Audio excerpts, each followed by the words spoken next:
Comme vous le savez, sur notre chaîne, nous partageons des contenus de qualité pour développer la capacité d'une personne à faire les choses par lui-même, de ne pas dépendre de la personne. Et aujourd'hui, nous avons le grand plaisir sur ce plateau d'accueillir les grands slameurs de la ville de Goma.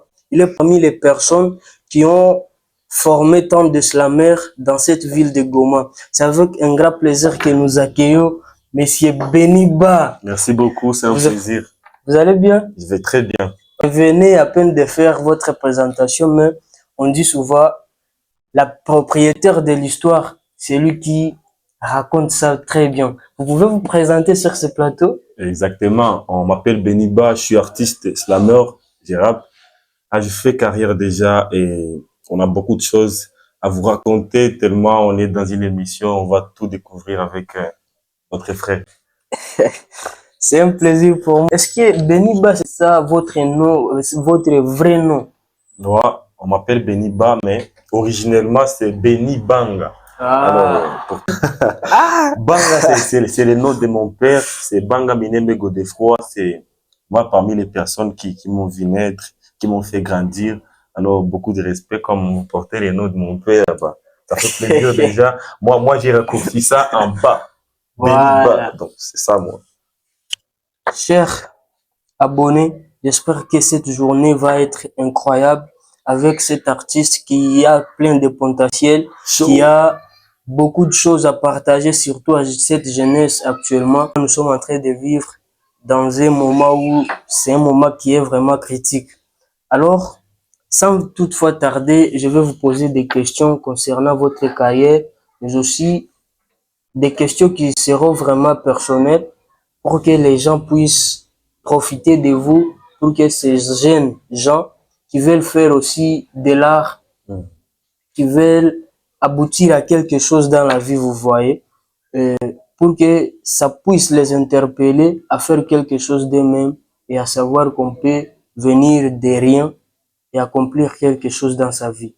Exact. Ma première question sera c'est quoi l'événement qui vous a plus changé? Du genre, l'événement qui vous a poussé à vous retrouver dans ce domaine de l'art, à vous retrouver en train de chanter devant des millions de personnes, devant des gens qui n'ont rien à voir avec votre vie perso. C'est quoi cet événement qui vous a changé à vous pousser à faire ça? Voilà, merci pour la question. Moi, je suis herbogéniste avant d'être artiste de la plume aujourd'hui.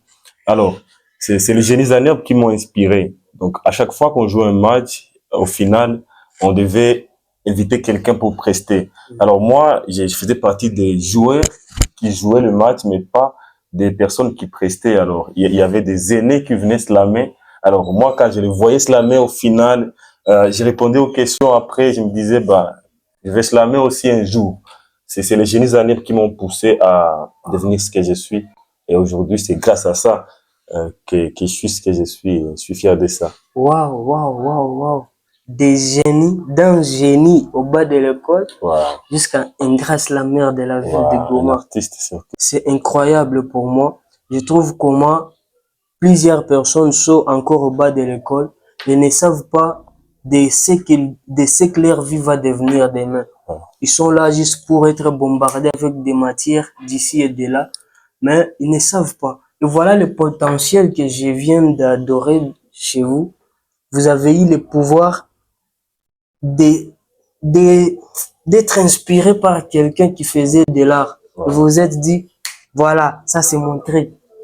Et des bas de l'école jusqu'à un slameur de la ville. Et en plus, au-delà d'être un slameur, vous avez formé d'autres personnes. Waouh, waouh, quelle histoire. C'est chaud, c'est chaud. On a passé par un collectif qu'on appelait Cénacle de Mogoma, un collectif d'artistes. J'étais coordonnateur et on profitait de faire des ateliers artistiques. S'il y a de nouveaux artistes, ils venaient et nous, on était là pour donner ce qu'on a. Les petites connaissances qu'on a, on les donnait et c'est gratos. C'est gratos chez nous, c'est la volonté qui compte et le courage. Donc les collectifs, il est toujours là et c'est un plaisir encore de parler de ces collectifs devant vous, devant tout ce public qui nous suit. Voilà. Et quand vous dites de former quelqu'un, quelqu'un s'assoit là-bas et toi tu commences à partager votre connaissance. Qu'est-ce que vous ressentez quand vous voyez 2 ans plus tard, 3 mois plus tard, la personne est en train d'appliquer la chose que vous lui avez transmise? Ouais, ça fait plaisir de ouf. Ça fait plaisir pourquoi? Puisque on ne reçoit rien en termes d'argent dans l'art à Goma. Mais le plaisir de voir quelqu'un qui t'a donné ton savoir, devenir quelqu'un aussi dans ses savoirs, ça me fait plaisir et ça m'honore plus que l'argent. Voilà. Je vous dis de rester jusqu'à la fin parce que cet entretien va être incroyable comme je vous l'ai dit tout à l'heure. Vraiment. Et ma deuxième question va être un peu, vous comprenez? Ok? Comme vous faites de l'art, Ouais. il y a des sacrifices qu'on fait, il y a des combats qu'on mène Mhm. en silence. Les gens, eux, regardent seulement l'événement. Quand vous êtes là en train de prester, en train de montrer votre talent au monde entier, les gens ne savent pas qu'il y a des sacrifices qui ont été faits dans le silence, dans l'ombre. Alors, c'est quoi le plus grand combat que tu as dû mener en silence pour exploser aux yeux du monde? Ouais. Au fait, il se passe beaucoup de choses dans l'ombre, hein. Beaucoup de choses que le public n'a pas besoin de voir. Donc, c'est un secret artistique personnellement. Deuxième monde. Ouais, c'est un secret artistique. Mais le public, lui, ne s'inquiète que du résultat. Donc, si on s'endort, le public t'oublie. Si tu te lèves, tu te lèves Tu fais vraiment quelque et chose. bah, le public va s'élever avec toi. Alors, en termes de résultats, il y a déjà 2 œuvres qui sont là, mais en termes de combat, il y a beaucoup de choses que j'ai du mal à dire, à écrire, parfois même à imaginer que je pouvais faire ça pour ça. Donc, ce que j'ai fait pour l'art, je pense que personne ne fait ce que j'ai fait pour l'art. Pour mon art, j'ai fait beaucoup de sacrifices et un combat qui a été spirituel et artistique, c'était vraiment lorsque j'ai sorti les morceaux au TEP. Il y a ma mère qui a écouté les morceaux, c'est trop kamit, j'étais catholique, bah, ça a choqué, et beaucoup de découragement, il y a eu beaucoup, il y a eu beaucoup de découragement à ce temps-là.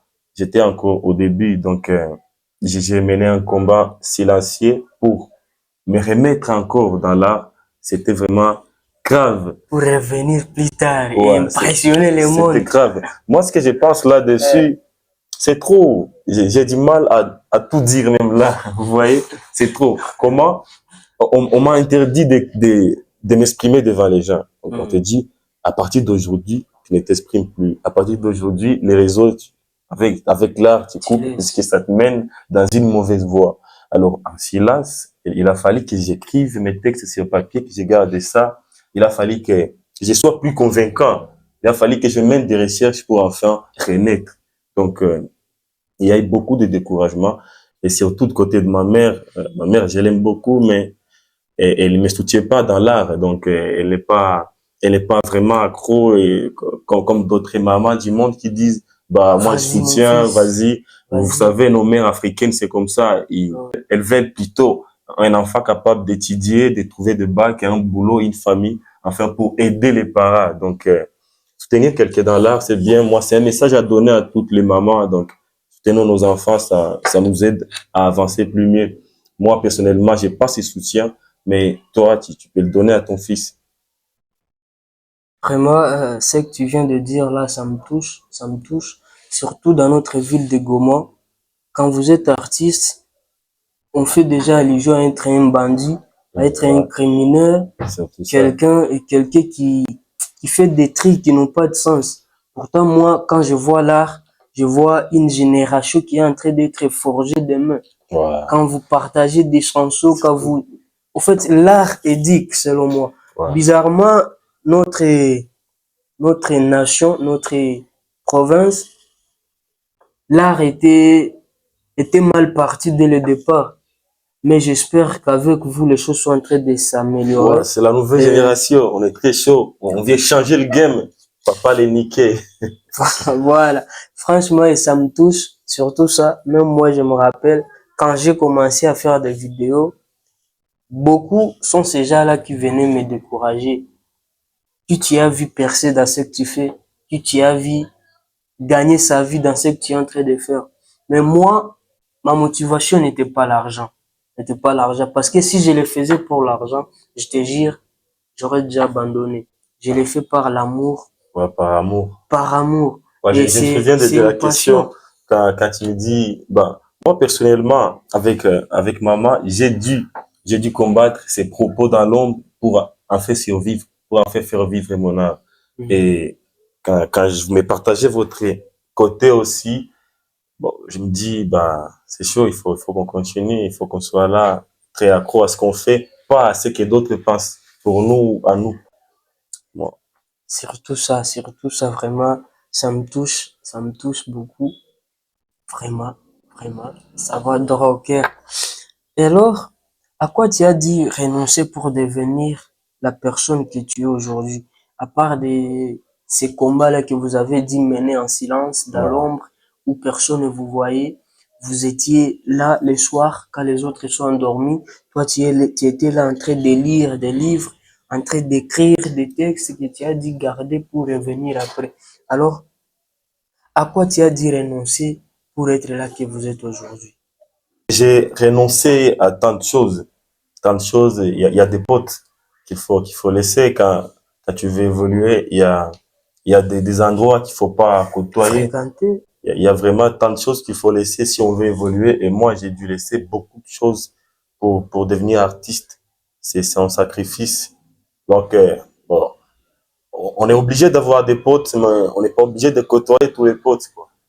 Voilà, voilà. Je comprends, je comprends. Sinon, c'est un grand plaisir parce que quand on fait quelque chose, quand on est en train de faire des sacrifices pour ses rêves, les gens vous traitent d'un idiot, d'un fou, Voilà. d'un charlatan qui ne sait pas ce qu'il est en train de faire, jusqu'à ce que vous réussissez, jusqu'à ce que vous soyez cette lumière-là qui va encore Les les éclairer. éclairer au fait, tu Voilà. vois. C'est à ce moment-là, quand vous allez commencer à les éclairer, que ces gens-là vont revenir et applaudir. Vraiment, vous avez dit sacrifier tant de choses, Bah, mais c'est le prix à payer au fait. voilà. Une lampe ne se cache pas. Elle brille. Ah, alors, Beniba, Voilà. Beniba, c'est les slameurs de la ville de Goma. Sinon, si nous étions dans l'exposé, Voilà. vous alliez voir ce qu'il a derrière, ce qu'il a dans les ventres. Mais sinon, je vais vous poser une question qui est vraiment perso. Voilà. Depuis votre carrière jusqu'à aujourd'hui, qu'est-ce que tu aurais dit aimer entendre ou apprendre à l'âge de 18 ans quand vous étiez encore enfant, quand vous ne saviez pas quoi faire? Qu'est-ce que vous auriez dit apprendre à cet âge-là en étant enfant pour réussir dans l'art? Voilà. Ouais, il y a des trucs que j'aime apprendre et que j'aimerais apprendre, mais j'ai pas trouvé l'occasion. Moi, j'aimerais apprendre au moins 10 langues. Apprendre 10 langues, parler espagnol, parler chinois, parler français, parler une langue que j'aime, espéranto. Mhm. Parler aussi les latins. J'aimerais parler 10 langues. Avec 10 langues, je pourrais me démener partout où je vais. Et, bah, ça avait des opportunités que je pourrais creuser avec ces 10 langues artistiquement. Personnellement, artistiquement, avec ces 10 langues, ça pourrait m'aider à m'épanouir, mais Mhm. aussi dans le monde professionnel, je suis trop pédagogique aussi, parce que j'ai fait la pédagogie à l'école secondaire. Alors, j'aimerais aussi partager ma connaissance avec le monde entier, surtout éveiller les nôtres spirituellement. Voilà.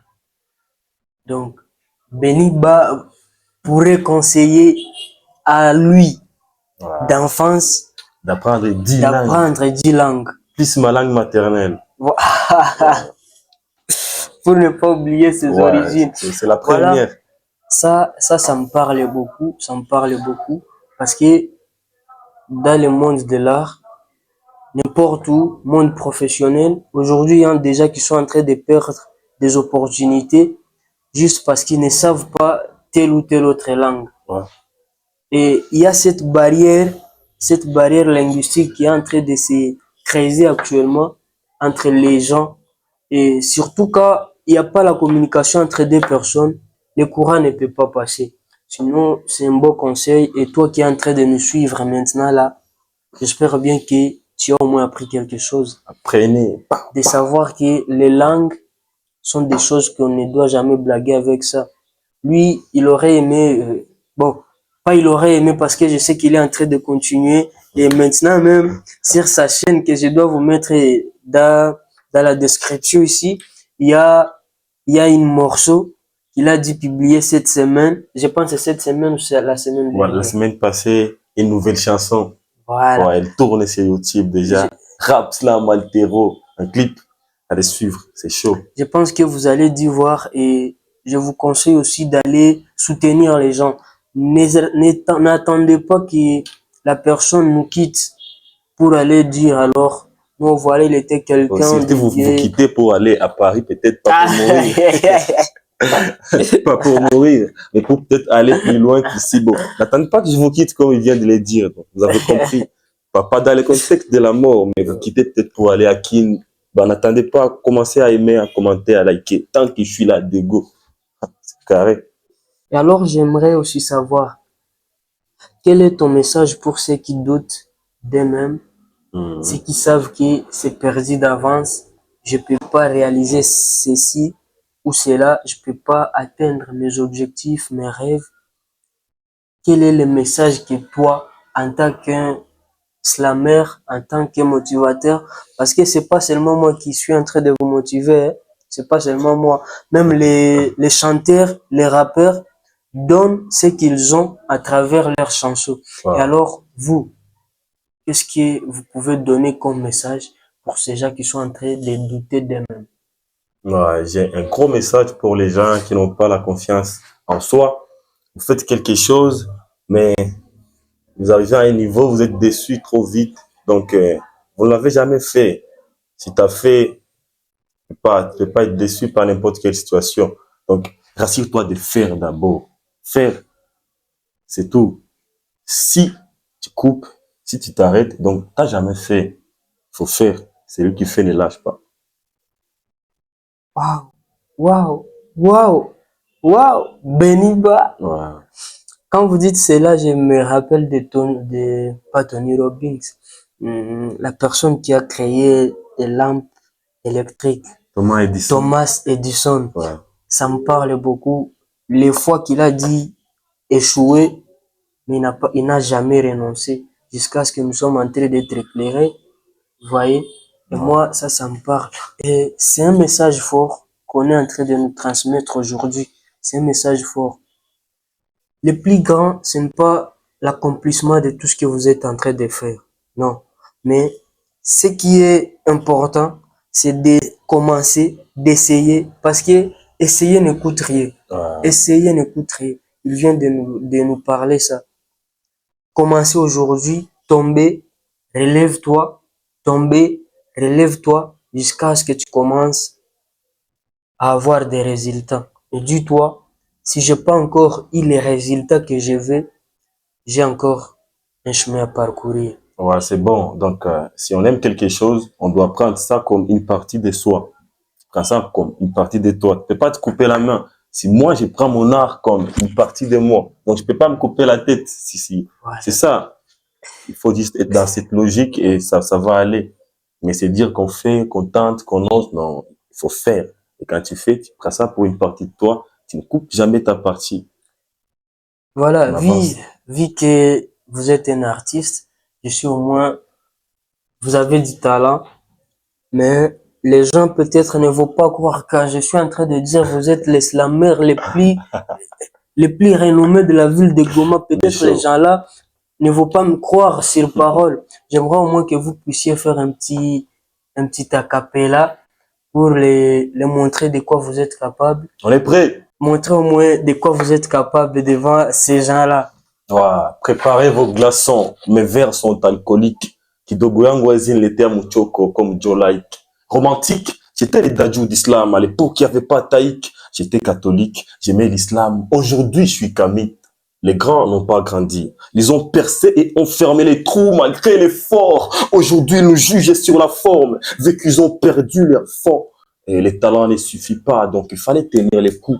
J'avais dit à deux, mais il fallait encore avoir des coups pour mon plat. Ah, il me fallait la bœuf. Je savais quoi en faire, puisqu'ici, pour rafraîchir sa tête, on n'a pas qu'à passer chez le coiffeur. Eh, c'est la jungle. Ici, je vous parle pas de Mowgli ou de Tarzan. L'Occident baise l'Afrique en public. Chaque pays connaît son Balthazar. Slam, Altero. C'est très chaud, on se suit. On se capte sur YouTube, sur les réseaux. On est très chaud. Merci beaucoup. J'ai pas parlé, j'ai pas parlé. Je C'est pense que l'islam. vous me donnez raison. Vous me donnez raison si je disais qu'il est parmi l'un des meilleurs de cette ville. On fait J'espère de nos mieux, en fait. J'espère que Je fais c'est de pas mon la mieux. dernière fois. Et comme je vous l'ai dit, il est parmi les meilleurs. Allez vous abonner sur sa chaîne. Je vais mettre les liens dans les descriptions afin d'aller le soutenir, commenter, On se partager soutient très fort, pour la famille, très fort. promouvoir notre Waouh, on artiste. se booste. C'est très bien. Comme je vous ai dit ça tantôt, c'est quoi tes projets dans cette année que nous voulons débuter en 2026? J'espère que ce n'est pas la fin, vu que l'art fait partie de vous Ouais, et vous faites même corps. ouais. C'est quoi tes projets vis-à-vis de votre public l'année 2026 que nous voulons débuter? Ben voilà. J'avais tant de secrets. Je me disais que mes projets, ce sont des secrets. Mais là, je vais me dévoiler deux ou un. Alors, comme ce n'est plus un secret, en 2026, on compte faire encore plus. Donc, hausser les niveaux, augmenter, grandir. Et à part ça, nous avions fait un clip et à cause de ces clips, nous serons dans un rendez-vous ici, là, au marché de Noël. On m'a invité au marché de Noël. Donc, je vais prester à Kiana Grill. Venez nombreux. Il y a vraiment, c'est une exposition, c'est une ambiance artistique. Je fais partie des artistes qui sont là, fin de cette année. Mais aussi, il y a beaucoup de prestations, beaucoup de festivals qui sont devant. Vous allez voir des affiches. Je vais pas tout dire là, mais il y a des promesses. Il y a des promesses et il y a de l'évolution, il y a de la force, il y a de l'éveil des consciences dans l'avenir. Restons là, il y a beaucoup de choses que vous allez découvrir avec moi. Je suis prêt à vous donner tout, à vous vendre mon âme. Voilà, je pense que nous sommes juste à la fin de cette interview. J'espère que c'était bénéfique pour vous autant que pour moi. Parce que moi, je vous dis, c'est parce que j'avais pas seulement un stylo là-bas à mes côtés, mais j'allais apprendre. Parce que quand on est en vie, on n'arrête jamais d'apprendre. Et c'est le message que j'aimerais vous dire. Sachez bien qu'on n'est pas condamné à l'échec. Jamais. On n'est pas condamné à l'échec. Ouais. C'est le slogan que je continue à prêcher et à partager aux jeunes. C'est mieux d'être condamné à la réussite. Nous, on est Voilà. condamné à la réussite. Voilà. Restez avec vos échecs, vraiment. On est Tu vois, condamné à la réussite. on n'est pas condamné à Ouais. l'échec. Et c'est dans l'apprentissage qu'on apprend qu'on ne savait rien jusqu'à ce qu'on apprenne quelque chose. Mais le plus Ouais. dur et le plus bon de tout ça, c'est que quand on sait qu'on ne sait pas, c'est là qu'on se rend compte vraiment qu'on ne savait rien et on doit continuer à apprendre. Merci. Merci beaucoup. Plaisir est partagé. Merci beaucoup, cher frère. Je suis ravi, mon gars. Je Le suis plaisir tellement est ravi. partagé. Au tip. Cette interview, je l'attendais depuis si longtemps et je pense que vous avez tous bénéficié.